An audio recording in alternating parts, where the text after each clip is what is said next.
Capítulo 41. Ele tem nome? Perguntou Mordred, ainda diante da criança que o mundo buscava. Tudo tem nome, mesmo as coisas, corrigiu Percinete. Eu o batizei, antes que ela o tirasse de mim. Mordred se manteve focado nele, ainda buscando nos traços infantis as características que o associassem aos traços do mago que traçou o destino de sua família. Como você o chamou? Perguntou o cavaleiro renegado. Em vez de responder, ela se virou para o menino. Diga, e ele, e pediu como mãe. Diga a ele seu nome. Myrddin, e disse a voz infantil. Meu nome é Myrddin. Mordred repetiu algumas vezes para si mesmo aquele nome, como se a palavra tivesse sabor. Ela sabia, ela tinha de saber. Myrddin. Então era esse. Era esse o novo nome que iria entrar para a história. Capítulo 42. João Hanson encostou seu corcel diante da fazenda dos escudeiros. Tudo em sua atitude era brutalidade, a velocidade com que freou o cavalo, a maneira como saltou da sela, a caminhada rápida e pesada na direção do círculo dos candidatos a escudeiros. Era um fato visível de longe e João Hanson estava furioso. No centro da fazenda, escudeiros treinavam com espadas de madeira sob o comando de Andreus, e era na direção dele que o recém-chegado caminhava em ira. O que você pensa que está fazendo? Vociferou João na caminhada. João, tentou dizer Borne, se aproximando com Max, ambos para tentar impedi-lo. Vocês dois se afastem, e ordenou ele, antes que encostassem nele. Todo mundo se afaste. Não foi preciso uma segunda ordem. Fosse tanto Borne quanto Max em um ponto, fosse Jaú e Ian em outro, fossem os escudeiros no centro, todos saíram de qualquer linha que se postasse no caminho entre João Hanson e Andreus Darin. Eu perguntei o que você pensa que está fazendo. Rosnou João na direção de Andreus. Eu estou fazendo o que você não está. Formando alguns homens aqui. A irritação de João aumentou, e os passos se tornaram ainda mais pesados na direção do cavaleiro.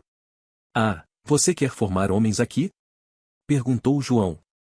Então vamos ver como você se sai na frente de um.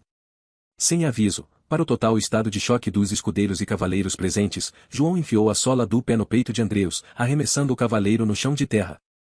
Os escudeiros olharam para os outros instrutores, buscando como reagir àquilo, mas os cavaleiros fizeram gestos para que ninguém se envolvesse. Tão assustado quanto os outros, Andreus se viu no chão de terra com os olhos esbugalhados, e o gosto de terra na boca. Ele se ergueu em cólera e partiu para cima de João. Você enlouqueceu, Hanson? João ignorou o ataque, lhe socou o estômago e lhe tirou as pernas do solo, novamente tombando Andreus no chão. Não, e disse João. Mas parece que você sim. Andreus tentou se levantar e João socou seu rosto, derrubando-o pela terceira vez. Ele é seu irmão, seu imundo. Gritou na face do caído. Ele é sangue do seu sangue. Ele não é mais meu. João chutou a mandíbula de Andreus, lhe arrancando um dente. Então montou sobre ele e lhe esmurrou mais 2 vezes a face. Nunca, eu disse, e nunca desrespeite um dos nossos neste solo, e gritou diante da face ensanguentada de Andreus.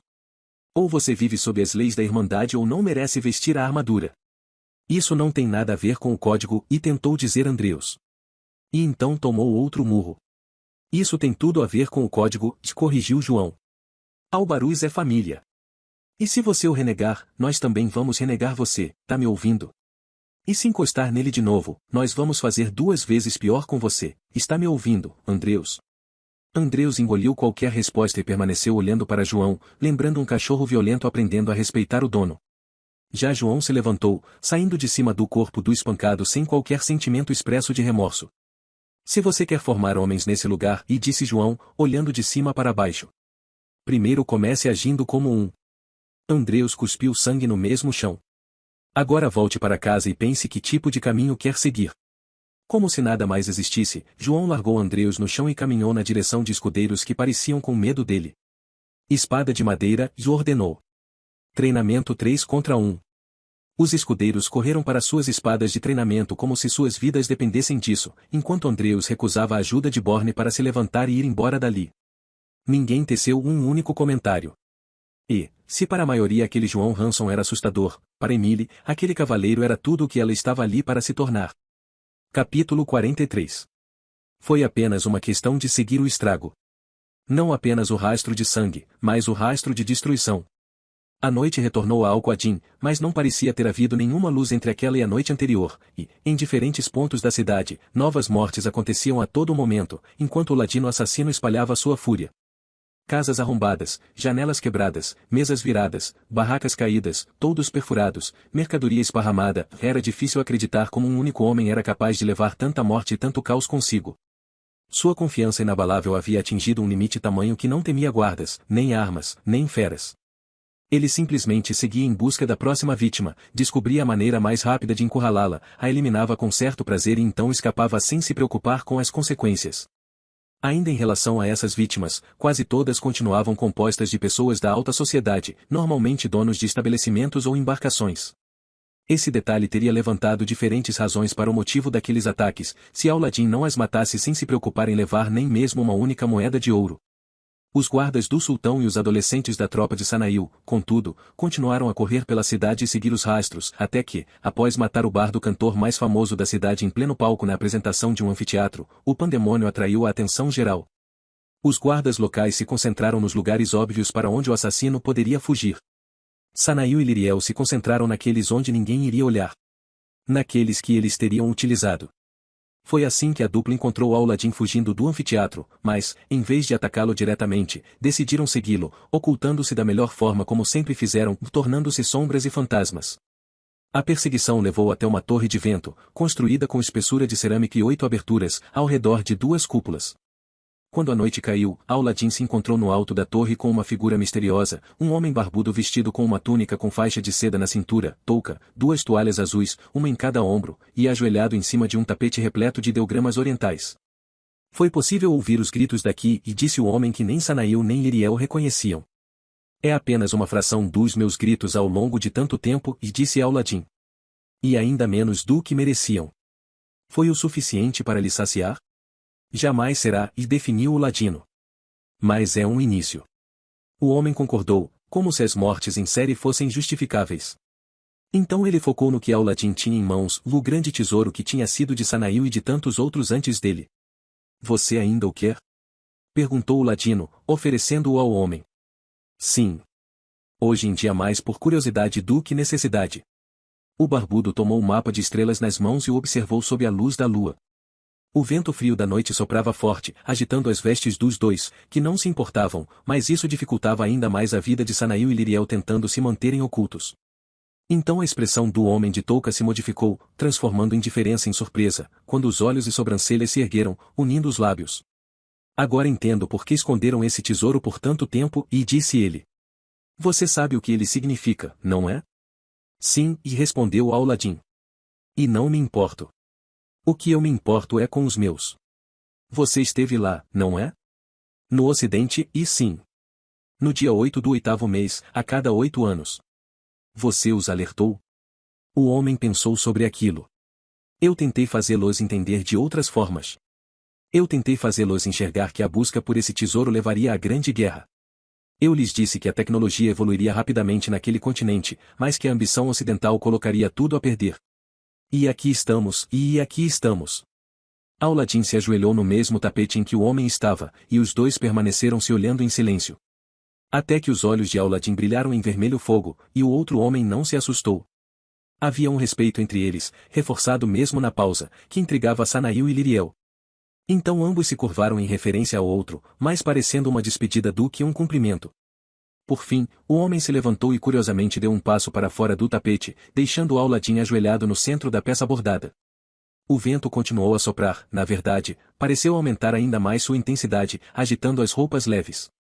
O tapete começou a lutar contra o vento, que parecia querer levá-lo embora, se o corpo do ladino assassino não o impedisse. Até que o vento se tornou mais intenso, e o corpo não fez mais peso suficiente. Então o tapete se ergueu no ar, como se fosse virar e ser carregado pela ventania. Até se fazer entender que o vento não lhe controlava, era ele quem controlava o vento. O corpo de Al-Ladin se manteve ajoelhado com a coluna ereta, imóvel, enquanto o homem e a peça flutuaram ignorando a gravidade e seguiram para fora da torre de vento por uma das aberturas, sobrevoando uma das cúpulas. Foi assim que o tapete voador flutuou, levando Al-Ladin. Capítulo 44. Você sabe como o grande passo fica em dias de grandes eventos, tenho certeza. Essa está longe de ser a primeira vez que conto sobre alguma grande cerimônia ocorrida por lá, e, em todas elas, algo de grande ocorreu no mundo como consequência. Fossem caçadas de bruxas, fossem posses de novos reis, fossem torneios intercontinentais, fossem inícios de guerras mundiais. Não importa. O grande passo sempre representa um grande passo. Naquela noite, a palavra que simbolizaria o encontro poderia se resumir em respeito. Respeito pelos mortos, pela vitória improvável dos reinos aliados, pelo comando do rei Anísio assumindo o legado da família Branford. Não se tratava de comemorar o fim da guerra porque as guerras nunca terminam. Tratava-se de não se esquecer dos motivos de a guerra ter se iniciado. E de como ela havia terminado. À frente do palácio, era possível se notar de imediato as carruagens. As comitivas de Cálice, Stalia, Orion, Tagvold, Forte, Aragorn e Mosquete se mostravam presentes com carroças com bandeiras no alto e soldados ao redor. Por falar em bandeiras, todas as flâmulas dos reinos aliados se exibiam em fileira no alto da entrada do Grande Paço, logo à frente das aias que recepcionavam os recém-chegados e lhe entregavam colares de flores. Uma trilha formada pelos pontos luminosos de tochas indicava o caminho até o salão principal, onde mesas fartas de comida e galões de bebida se espalhavam, coordenados por serviçais uniformizados que serviam os quase 500 visitantes. Nos arredores, além dos soldados da Guarda Real, também os caçadores de bruxas se colocavam em prontidão com suas armaduras vermelhas completas, inclusive o elmo que lhes escondia a identidade, com exceção de seu líder Ruggiero. Suas presenças também tinham um simbolismo e novamente relembravam a ideia de que aquele não era um dia a ser comemorado, mas a ser reverenciado. Dentre esses soldados estava João Hanson, vestindo sua armadura de cavaleiro, mas sem o elmo, pois ainda não era rubra. Mantinha o comando de seus subordinados, reportando a seu capitão Rinaldo Grimaldi quaisquer possíveis brechas de invasões, ameaças ou atentados contra tantos alvos reunidos em um único local. Depois da invasão do porto de Andriane por Jamil Coração de Crocodilo em sua união com bruxas e mercenários, nenhum esquema de segurança passou a ser considerado inteiramente suficiente. Maria Hanson e Ariane Naren conversavam em um canto, ambas convidadas de Sabino von Fígaro. Maria evitava cruzar olhares com Giacomo Casanova, o que nem sempre funcionava, e se sentia um peixe fora d'água em meio às comitivas reais que já não faziam mais sentido para ela. Sabina insistia que aquela era uma noite que ela não gostaria de perder, mas, ao menos até aquele momento, não havia nada que justificasse a expressão. Já Ariane, e bem, ela estava satisfeita de novamente estar em um local com tanta comida e bebida farta, e ainda sem custo de seu próprio bolso. Naquele momento, o salão já se mostrava tomado pela comitiva de cada reino e de nobres de Arzalum, que também haviam viajado de todos os cantos para Andriane. Ali estavam o rei Alonso Coração de Neve e seu primeiro-ministro Robert de Locksley, de Stalia, o rei Adamantine, de Aragorn, o rei Acosta, de Orion, o rei Colin, de Tagvold, além do rei II, de Cálice, e do rei Tércio Branford, do Forte. Por fim, juntou-se a eles a rainha Capela, de Mosquete, até hoje ainda a rainha soberana, sem rei. Nenhum deles havia tido qualquer contato com o rei Anísio desde que chegaram e, se o objetivo era a expectativa, havia sido atingido. Então o primeiro acorde das cornetas. Os reis e rainhas se posicionaram de frente para os tronos ainda vazios, e os serviçais se afastaram, tirando qualquer comida do caminho. Silêncio. Os 8 encapuzados entraram. Você se lembra bem deles, tenho certeza. Os que antes eram 7, até que Sabino von Fígaro retornou para ajudar Primo Branford em nossa primeira narrativa e não pôde mais ser ignorado, passando a vestir a túnica preta. Os 8 conselheiros reais. Escoltados pela Major Bradamante, vestida com a armadura branca de campeã, eles se posicionavam atrás dos tronos, lembrando espectros. Aquela era a deixa para o segundo acorde das cornetas. O acorde que anunciava a entrada dos monarcas. O rei Anísio Branford e a rainha Branca Coração de Neve entraram lado a lado, caminhando de braços dados. Anísio não era uma pessoa de muitos sorrisos, mas um pequeno sorriso de lábios unidos, expressando satisfação naquele encontro, lhe tomava conta. Ele não vestia armadura, mas uma roupa cerimonial nobre, reforçada pela coroa e por uma capa com ombreiras de peles. A escolha da vestimenta também reforçava o motivo daquele encontro. Já a rainha usava um vestido longo, azulado, que se esparramava lambendo o chão. Nenhum cinto, nenhum colar que concentrasse atenção, apenas joias nas orelhas, nas argolas de pulso e nos anéis espalhados pelos dedos das mãos. Sei que essa descrição pode fazer parecer simples para uma rainha, é verdade, mas acredite, um plebeu teria de trabalhar 12 anos de sua vida apenas para pagar o anel do dedo anular da rainha branca naquela noite. E aqui estamos juntos mais uma vez, disse Anísio, comprovando que o atual rei havia de fato abdicado do uso de Otuo e Ovoiso em cerimônias reais. 5 anos se passaram, e não passaram rápido. Nesse tempo, nossos reinos tiveram de reconstruir suas cidades atacadas e sua economia. Tiveram de cuidar do trauma dos vivos e honrar o sacrifício dos mortos. E nós sabemos o quanto o preço de uma guerra não é pago apenas com moedas. Principalmente uma guerra da proporção que vivenciamos, uma magnitude jamais atingida antes. Ainda assim, nós sabemos que poderíamos estar em uma realidade diferente, pois poderíamos estar do lado derrotado, e disse Branca em seguida. A cena causou um choque, admito, até mesmo na Rainha Capela. Veja bem, Branca não havia interrompido Anísio, mas apenas o fato de a rainha dividir o discurso inicial com o rei já se tratava de uma quebra da norma em que todos aqueles monarcas haviam sido educados. E o fato de Anísio não apenas não se incomodar, como incentivar a ação, também era uma mensagem. Um aviso de como o mundo havia mudado. E, se estamos do lado vitorioso, devemos a muitos dos que aqui estão, representando outros que mereciam aqui também estar. Pessoas como a Major Bradamante, a matadora de gigantes, e a atual campeã de Arzalum.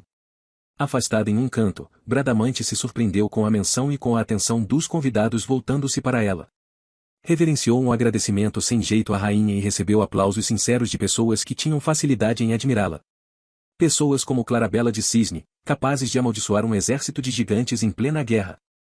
Os aplausos se direcionaram para a tímida e desengonçada enfermeira, antigamente conhecida como Pata Feia e hoje conhecida como Cisne, que ganhou seu próprio conto e apelido ao se fingir de bruxa e amaldiçoar o exército de gigantes a pedido de Bradamante, ali se vendo abraçada pela ovação do salão.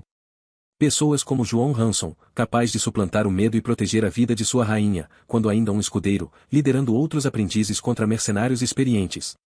De todos, aquela foi a maior surpresa. O rosto de João imediatamente enrubesceu, sem saber como reagir diante daquilo. Diante da atenção de todo um palácio. Diante do aplauso de reis e rainhas. Maria travou em choque, boquiaberta.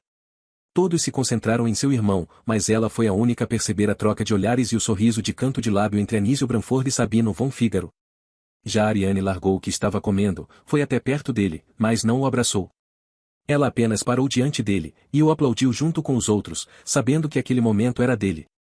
E merecia ser dele. João Hanson, se aproxime, e ordenou de repente o rei Anísio.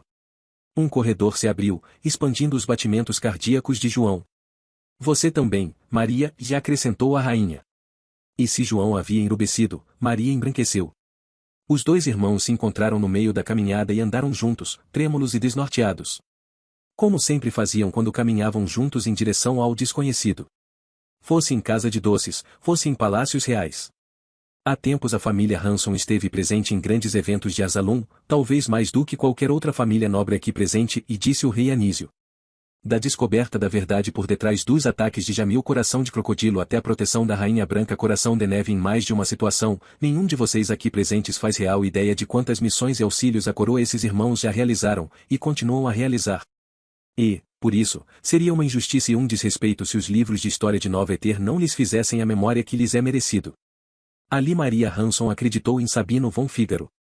Aquela não era uma noite qualquer. Aquela era, na verdade, a noite mais imprevisível de suas vidas. Então, hoje, diante de todos os presentes, essa justiça será feita.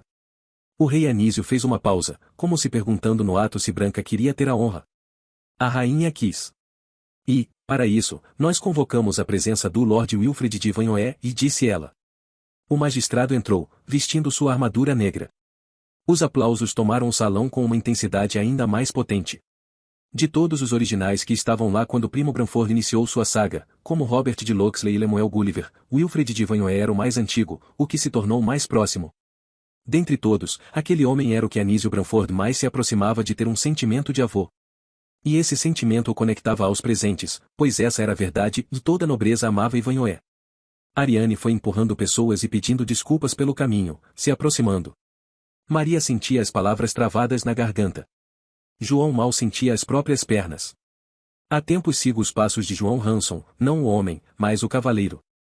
Eu fui o magistrado de seu tribunal de Arthur, quando ele venceu seu desafio, eu o consagrei cavaleiro, quando ele passou no crivo do capitão Rinaldo Grimaldi, e eu assumi seu treinamento, quando ele passou em meu próprio crivo. E, vindo de uma pessoa que viu de tudo na cavalaria e batalhou ao lado das maiores lendas do ocaso, de todas as histórias que ouvi, a única capaz de rivalizar em feitos com a de nossa campeã e major Bradamante Fiordespina é a desse rapaz. Ao mesmo tempo que queria se abraçar naquelas palavras, João queria desaparecer da atenção fixa das pessoas mais poderosas do ocidente de Nova Eter. Não que ele não se sentisse digno daquilo, mas também seria muito dizer que ele com certeza se sentia digno de tudo aquilo. João Hanson, me apresente sua espada. Ainda atordoado, como um ator em um palco de uma peça da qual não conhece o roteiro, João demorou um pouco para processar o pedido, e então desembainhou sua espada, entregando-a a Ivanhoe. Vocês conseguem ver essa espada? É Daruma. A espada com que o rei Primo Branford iniciou a caçada de bruxas. Uma espada presenteada a João Hanson por Axel Branford em minha presença, antes mesmo de ele se tornar um escudeiro. Quem de vocês nessa sala teria um feito como esse para nos contar nesse momento? Silêncio. E é por conta de tudo isso que hoje, assim como aconteceu com o sobrenome de minha família, Branford, antes uma família de moleiros e hoje um sobrenome nobre, e disse o rei Anísio, tomando o comando, que hoje nós estamos elevando por uma ordem real o sobrenome Hanson, e a partir desse momento, além de um território de terra ao norte de Andriane, a coroa de Arzalum lhes confere o título de Lorde a João Hanson, e o de Lady a Maria Hanson. Novamente silêncio, mas dessa vez por espanto, fossem das testemunhas, fossem dos condecorados. Deixe-me lhe explicar exatamente a dimensão do que estava acontecendo. Em Nova Eter existem alguns títulos nobres que algumas famílias podem alcançar, mas, dentre todos, o maior deles, logo abaixo da linhagem real, era o título de Dom ou Lorde. Quando um condecorado vinha de família de histórico social ou econômico relevante ele recebia o título de Odom, como no caso da família de Marco, quando vinha de uma família de histórico militar recebia o título de Olorde, como no caso de Wilfred de Ivanhoe. Já no caso das mulheres, em ambas as situações ela recebia o título de Oleide, como Almirena Gofredo, esposa do antigo tutor de João Hanson, Rinaldo Grimaldi, que se tornou um lorde após o casamento. Mas era um título raríssimo de ser dado, mesmo porque envolvia a confiança total de um rei, um território e uma morada conferidos pela coroa, além de um suporte na administração e comando do reino. Era por isso que inicialmente houve o silêncio. Até surgirem os aplausos. João e Maria, os irmãos das diferentes versões dos bardos da mesma história, mal perceberam que tinham dado as mãos, enquanto os aplausos lhe envolviam por minutos. Os irmãos que haviam lutado juntos para sobreviver no fundo do poço mais de uma vez haviam atingido o momento em que enfim pareciam caber em um conto de fadas. E, quando eles se olharam, e quando o olhar de um atravessou as lágrimas que desciam pelo olhar do outro, ambos sabiam o que o outro estava pensando. Eles gostariam que ele pudesse ver. E eles torciam para que, estivesse onde ele estivesse, Igor Hanson pudesse ver. Então João de súbito sentiu os braços de Ariane Naren lhe rodeando o pescoço e colando o peito dela no seu, permitindo-os unir duas batidas de coração aceleradas, que podiam ser sentidas mesmo através da armadura. Os rostos se afastaram, e então os lábios se uniram, e as pessoas continuaram a aplaudir. Mas espera aí, e cortou Ariane no meio do beijo, como se somente ali tivesse se dado conta de uma informação bem importante. Se o João virou Lorde, isso quer dizer que eu sendo a esposa dele e sim, Ariane, e disse a Rainha Branca Coração de Neve, sorrindo com aquela revelação. A partir desse momento, você também passa a ser conhecida como Lady Ariane Naren. Ariane saltou sobre João, que teve de segurá-la pela cintura, enquanto ela abria os braços no alto como se fosse uma bailarina. Obrigado, minha criadora. Eu sempre soube disso. E foi assim, diante da ovação dos nobres de Nova Eter, que aquele trio desejou que as histórias pudessem ser pausadas, como nas narrativas. Porque foi ali, dentro do grande paço e na frente de Reis, que os irmãos da Casa de Doces e a menina do chapéu vermelho puderam sentir pela primeira vez a sensação da felicidade plena que as grandes histórias trazem. A sensação de plenitude que os bardos buscam no fim de suas histórias. A sensação de que, por um momento, eles viveriam felizes para sempre. Capítulo 45. O tapete voador havia levado Aladdin para fora dali, deixando apenas o misterioso homem barbudo para trás. Sanail fez um sinal para Liriel esperar, antes de tentarem qualquer ação, ainda estudando o nível de perigo que poderia oferecer um homem capaz de entregar para alguém um tapete que controlava os ventos. O mago oriental continuava a observar o mapa de estrelas com certa atenção, até que sua expressão trocou qualquer surpresa por absoluto choque. Os olhos não piscaram mais, a boca permaneceu aberta, o corpo paralisado. Era como se, de repente, aquele homem tivesse entendido algo que ninguém mais havia pensado até ali. Sanail percebeu a mudança de expressão, e então foi a vez da sua própria se tornar de pavor, quando ele viu seu próprio pesadelo tomar forma. No meio da torre de vento, o mago oriental ergueu o mapa de estrelas no ar, e o papiro começou a queimar em autodestruição. Capítulo 46. Tudo o que havia acontecido até ali com a família Hanson já seria suficiente para lhes fazer duvidar da realidade, mas aparentemente havia mais. Antes que avancemos e iniciemos nossos assuntos sobre política, existe um último anúncio que gostaria de fazer em relação à coroa real, e disse o rei Anísio. Um anúncio ligado diretamente a Major Bradamante Fiordespina. Toda a atenção se voltou para a líder militar mais amada de Arsalum. Ela caminhou até próximo do rei e da rainha, vestindo a armadura branca, mas segurando o elmo e deixando à mostra o rosto branco, de cabelos loiros encaracolados. Major, o rei cedeu a palavra. Rei, rainha, e senhores, e senhoras, e cumprimentou ela. Como todos sabem, meu histórico com Arsalum vai além de uma mera cidadã. Vi e vivenciei mais na vida militar de nosso exército do que qualquer mulher antes de mim, e espero sinceramente que seja apenas o início, não o ápice para as próximas que virão. Meu compromisso, porém, vai além de um comando militar e também envolve a responsabilidade de campeã de Arsalum. Exerci essa função 5 anos atrás representando o antigo campeão, o príncipe Axel Branford, e também o fiz ao longo desses 5 anos até aqui. Após uma conversa franca com o rei Branford e a rainha Coração de Neve, porém, sinto que é hora de passar o título adiante. O comentário gerou murmúrios de surpresa entre os presentes. E não haveria como culpá-los por isso. Os motivos são bem diretos, o meu corpo não é o mesmo de 10 anos atrás, e, apesar de ainda ser capaz de enfrentar adversários de qualquer tamanho em uma luta direta, acredito sinceramente que o campeão de Arsalum deva estar em constante juventude e plena forma física. Além disso, sinto que fiz minha parte nessa responsabilidade e que, para ser uma líder melhor, preciso conhecer mais das fronteiras fora de Arsalum. Ali ela olhou para Ruggiero, que em nenhum momento havia deixado de olhar para ela. Não pretendo me afastar jamais da vida militar, mas tenho o desejo de conhecer mais dos reinos de todos os presentes, e principalmente, de visitar as terras de meu marido Ruggiero no continente nascente, e assim aprender mais de sua cultura, suas tradições e seu modo de vida. Então as pessoas entenderam. E aceitaram, afinal, mesmo os homens voltados para a guerra costumam guerrear por suas famílias. Como de costume, e retomou o rei Anísio. Nossa tradição permite que o atual campeão de Arsalum indique um nome avaliado por uma junta militar e de aprovação real, que se considere capacitado ao feito. Esse nome pode ser desafiado por qualquer integrante da Guarda Real que considere suas habilidades de combate superiores às do indicado, e o combate é realizado em uma arena pública, diante de um magistrado. O capitão Rinaldo Grimaldi gostaria de não ser lembrado daquela parte. 5 anos antes, Axel Branford havia indicado Bradamante, a escolha óbvia e que já havia mesmo assumido sua função em sua ausência, e Rinaldo decidiu desafiá-la. O combate durou 9 longos minutos. Então, após análise dos 8 conselheiros e minha aprovação como rei, a Major Bradamante gostaria de anunciar o nome que ela considera mais apto a assumir o posto em aberto. Como dito antes, é difícil unir juventude, técnica e experiência em um único nome. Mas, aproveitando a consagração que acabamos de assistir há pouco, e disse Major Bradamante. O nome que gostaria de indicar em meu lugar para o posto de campeão de Arsalum é o de Lord João Hanson. Houve uma explosão no salão, de diferentes tipos. Espanto, êxtase, assombro, fascínio, imagine todos esses sentimentos se abraçando em um mesmo ambiente. Imagine isso e você terá o que se tornou o salão principal do Grande Paço em Andriane. Maria, e tentou falar Ariane. Você acabou de ouvir o mesmo que eu? Você realmente, e sim, e disse Maria, seca, direta, com o pouco ar que lhe restava. Eu ouvi também.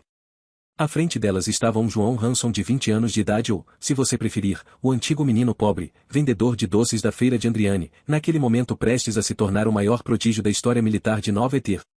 Lord Hanson, e ainda era surreal ouvir aquele termo da boca do rei. O que você tem a dizer? João não tinha o que dizer. Quer dizer, ele tinha, mas era difícil dizer. Vossa Majestade, eu. Silêncio. O salão conseguia ouvir a pulsação acelerada do cavaleiro. Saber de tudo o que você soube hoje te abriu um buraco, Hanson. Olha, se você não disser, João, eu vou dizer no seu lugar, e disse Ariane, sem cerimônia, quebrando a tensão.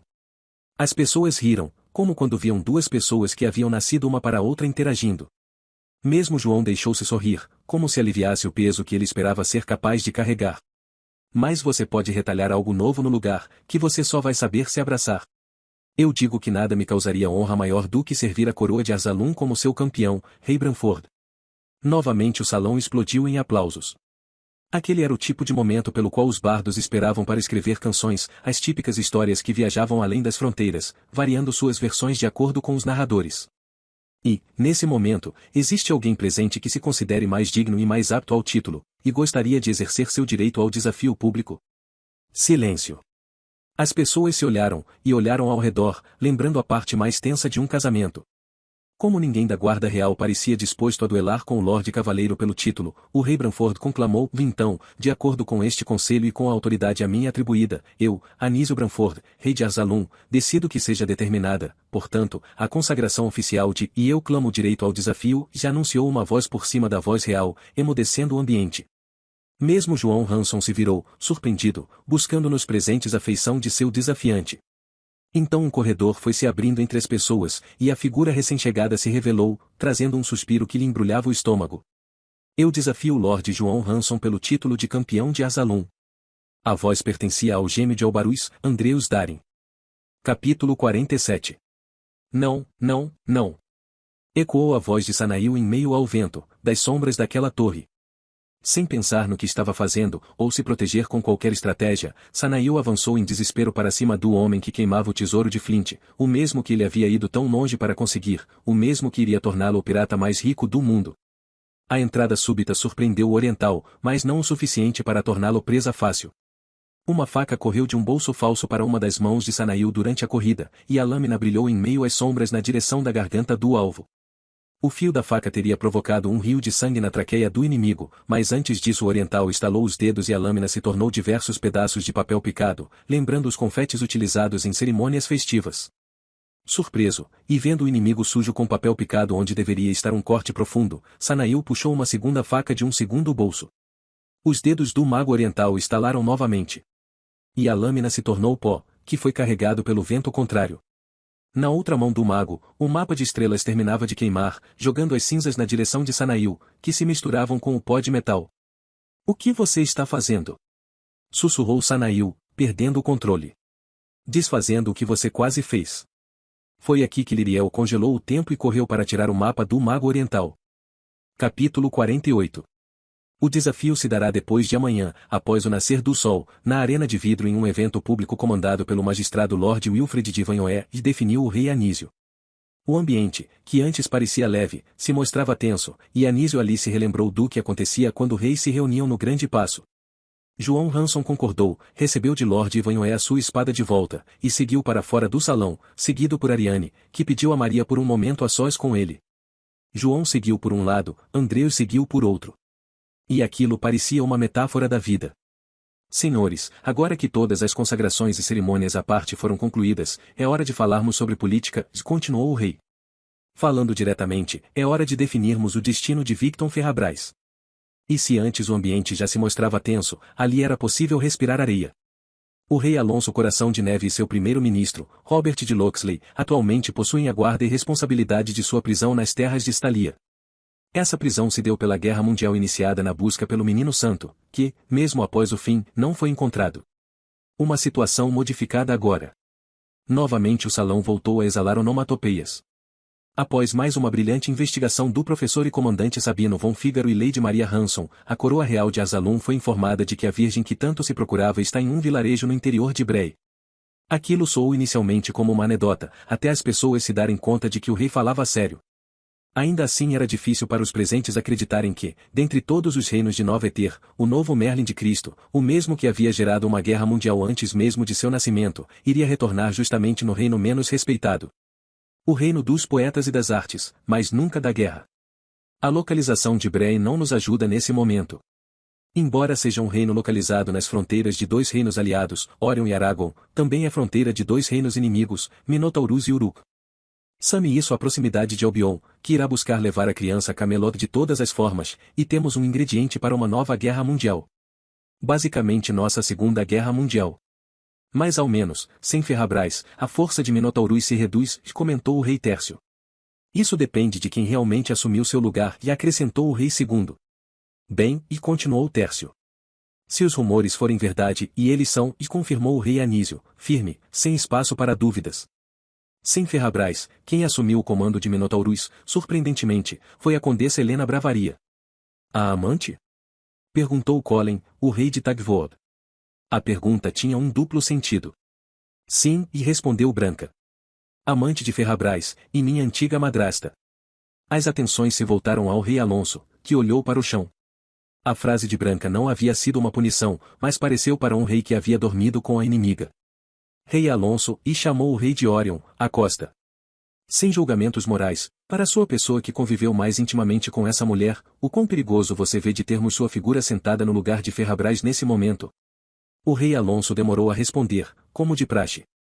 Quando falava, sempre soava baixo e sem a segurança que normalmente os monarcas transmitiam. Helena Bavaria foi capaz de se passar por uma mulher totalmente diferente da que se revelou para mim, e isso já diz algo sobre sua personalidade. Ela não é uma mulher de guerra, não é uma líder que você verá liderando soldados no campo de batalha. Ao contrário de seu amante, Helena não age em prol de um orgulho nacional ou de uma provação de supremacia. Ela age simplesmente em prol de si mesma. Helena não é o tipo de pessoa que confronta pela frente, mas pelas costas. E, se ela hoje comanda Minotaurus, o meu conselho seria o de jamais acreditar em nenhum tratado proposto por ela, a menos que estejam cientes de todas as segundas intenções que tal tratado pode conter. E é a partir daí que temos de pensar, e disse o rei Anísio. Pois de fato um acordo nos foi proposto e, mesmo se dotado de outras intenções, ainda assim a mim, a minha rainha e a meus conselheiros nos parece vantajoso. E que acordo seria esse? Perguntou o rei Adamantine. Helena promete acatar os termos de Arsalum e tornar Minotaurus uma aliada na Guerra Santa se perdoarmos os crimes de Ferrabras e o entregarmos à sua nação. Houve agitação no Grande Paço, como não poderia ser de outra forma. Vossa Majestade não seria inocente de acreditar em tais promessas, e afirmou a rainha Capela. Mais ainda depois das palavras de Alonso. Não, eu não seria, concordou o rei Anísio. Mas eu talvez estaria disposto a jogar o jogo de Helena em troca de uma contraproposta, que ela previamente aceitou. Os murmurinhos morreram, para aguardar a revelação. Primeiro-ministro, e clamou o rei Anísio. Robert de Locksley tomou a frente. Após conversas iniciais com mensageiros de Stalia, em caso do cumprimento do acordo de nossa parte do fim do embargo a que estão submetidos, Minotaurus aceitaria a renúncia ao direito de ter um exército e a declarar guerra a outros reinos. Uau! Estava cada vez mais difícil controlar aquele salão, ou afinal, aquela era uma noite de surpresas frequentes. Eles querem mesmo Ferrabras tanto assim? Questionou o rei Colin. É o preço do desespero, e concluiu o rei Tércio. O que enxergo nesse caso é uma nação falida, que se acreditou autossuficiente por tanto tempo e, ao ser isolada, descobriu a própria fragilidade. E, após aceitar a derrota, pretende resgatar seu último símbolo de força como uma lembrança viva da força histórica que eles um dia tiveram, ou acreditaram ter, e disse Robert de Locksley. Ainda assim, Minotaurus não é composto do tipo de gente que simplesmente aceita a derrota. Helena possui outra carta, com certeza. É provável, e concordou o rei Anísio. Mas se eles querem o fim do embargo, eles terão de assinar o decreto e desmilitarizar Minotaurus. Então o que sobrará a eles? Se unir novamente aos outros reinos também isolados, e em condições sociais e econômicas ainda piores? Nesse momento, se apenas 3 reis desse salão marcharem com seus exércitos, isso já seria suficiente para esmagar qualquer aliança do que lhes restou nesses anos. E há de se pensar além, e acrescentou a rainha branca. Se desmilitarizarmos Minotaurus e o fizermos de exemplo, os outros reinos inimigos farão o mesmo, aceitando o fim de seus embargos nas mesmas condições. E vocês sabem o que isso significaria? A era de paz no ocaso. Enfim, uma era sem reinos inimigos ou aliados. Os rostos se encantaram, buscando apoio na expressão do outro. Aquilo fazia sentido. Talvez não uma era sem reinos inimigos e aliados. Mas ao menos uma era de reinos aliados militarizados, e reinos inimigos subjugados. Para aqueles reis presentes isso já seria suficiente. Capítulo 50. Uma banda tocava ao som de banjo, piano, viola, violino e tambores, dando som ao salão principal do Grande Paço. Servos reais passavam pelos convidados oferecendo hidromel, frutas e pedaços de carne vermelha, enquanto reis, militares, nobres e convidados socializavam após os discursos do rei e da rainha de Arsalum. Aquele era o momento em que mais se escutavam risadas, em que as pessoas se interessavam pelo lado pessoal acima do político e em que mesmo os reis voltavam a ser irmãos, ou sobrinhos, ou filhos, ainda que de outros reis. Algumas pessoas dançavam com seus pares sob o som da orquestra, algumas jantavam em bancadas, algumas flertavam nos cantos. E algumas tentavam aproveitar o momento para se reconciliarem. Maria, e disse a voz de Casanova, lhe tocando o ombro. Giacomo, e disse ela, se virando, sem querer se virar. Eu gostaria de lhe parabenizar, e disse ele, como se embaraçado. O que aconteceu ainda há pouco com sua família foi, e sem precedentes. A elevação do sobrenome Hanson? Perguntou Maria, esfregando algo no tom. Ele sabia que merecia ouvir o que não estava sendo dito. Escute, e eu pensei sobre, e você sabe. Sobre nós, sobre o que eu disse. E eu queria lhe dizer que eu me expressei mal, o que é ainda mais imperdoável em relação a você, e eu gostaria que você reconsiderasse minhas desculpas. Uau! E exclamou Maria. Essa coisa do sobrenome é realmente importante para pessoas como você, não é? Não faça isso, Maria. Minha consciência já é punição o suficiente. Por quê? A pergunta expressava uma curiosidade genuína. Ao fundo, Dom Juan de Marco observava a conversa com certa obsessão. Eu pensei sobre tudo o que você disse, e falo sério aqui, e disse Casanova. E tudo o que eu. Mas Giacomo Casanova não terminou a frase. Porque, de repente, surgiu aquele som. O mesmo som que um dia interrompeu o rei Anísio em uma reunião de reis naquele mesmo salão. Um esporro constante, frequente, lembrando o estalar de caudas de dragões, que simbolizava a evolução do Etherpunk trazido por gnomos do outro lado do mundo. O som do navio voador que crescia e estacionava do lado de fora do grande passo. Dessa vez, porém, não havia surpresa. Porque dessa vez era algo que eles já haviam visto. Algo que eles já sabiam existir.